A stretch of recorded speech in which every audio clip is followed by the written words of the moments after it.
You remember a couple months ago when the Hamas protesters were burning down all our universities and taking down flags and everything else. There was that great moment at the University of North Carolina where the frat bros over at UNC, they stopped the jihadists and they put up the American flag. Well, Netanyahu gave them a shout out. We recently learned from the National Security Director, U.S. Director of National Intelligence, that Iran is funding and promoting anti-Israel protests in America. They want to disrupt America. So these protesters burn American flags even on the 4th of July.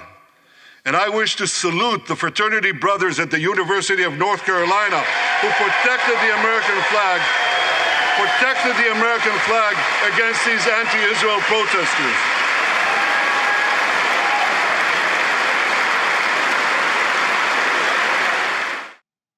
Imagine a Democrat giving a speech where they said they'd like to salute the UNC frat bros for protecting the American flag.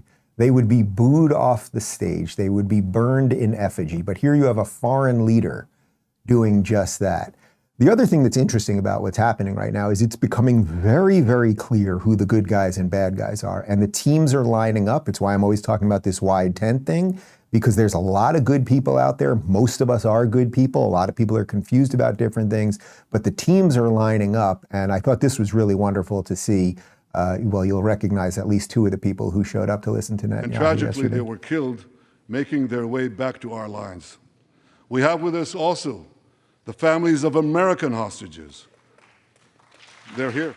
Yeah, so that was Elon Musk. So he's putting his butt on the line. You know what kind of crazy hate he's going to get from the jihadists and the Democrats. Same difference when it comes to that. And of course, sitting next to him was my good friend Douglas Murray, which was wonderful. Right in front of Elon there was one of the hostages who was just rescued a couple weeks ago, and some of their family members and everything else.